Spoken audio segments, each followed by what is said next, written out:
آدمی نے رمضان المبارک کے روزے کی حالت میں اپنی بیوی سے جماع کیا ہے، انا للہ و انا الیہ راجعون۔ اب اس کو 2 مہینے کے روزے رکھنے ہیں لگاتار، یعنی درمیان میں کوئی روزہ نہ چھوٹے، اور توبہ بھی کرے، استغفار بھی کرے۔ اسی لیے حکم ہے نا کہ اگر میاں بیوی نوجوان ہیں تو روزے کی حالت میں ان کو اکٹھے نہیں سونا چاہیے، جیسا کہ حدیث مبارک میں بھی آتا ہے۔ ایک آدمی نے حضور صلی اللہ علیہ وسلم سے سوال کیا کہ یا رسول اللہ صلی اللہ علیہ وسلم، میں بھی روزے میں ہوں، میری بیوی بھی روزے میں ہے، اگر ہم ایک بستر پہ ایک لحاف کے نیچے اکٹھے مل کے سوئیں، بدن کو بدن بھی لگتا رہے، تو کیا یہ جائز ہے؟ آپ نے فرمایا ہاں جائز ہے۔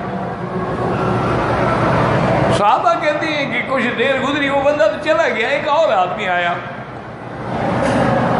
اس نے آگے بے عین ہی یہی سوال کیا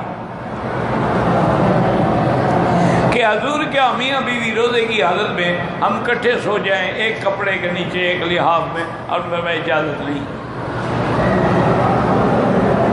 اسی لیے منکرین حدیث جو ہے نا، دشمن رسول جو ہیں، وہ یہی بہانے ڈھونڈتے ہیں کہ جی یہ اچھی حدیث ہے، ایک کو فرماتے ہیں اجازت ہے، ایک کو فرماتے ہیں اجازت نہیں ہے۔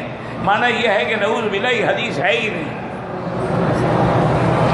حالانکہ محدثین اور جو عاشق رسول نے کہا دونوں حدیثیں صحیح ہیں، حضور حکیم الامت ہیں، حضور نے جس کو اجازت دی تھی وہ بوڑھا آدمی تھا، جب بوڑھا تھا بیوی بھی بوڑھی ہوگی تو خطرہ نہیں تھا کہ شہوت غلبہ کر جائے گی، اور جس کو آپ نے منع فرمایا وہ جوان تھا، تو جوان آدمی تو کبھی بھٹک سکتا ہے نا۔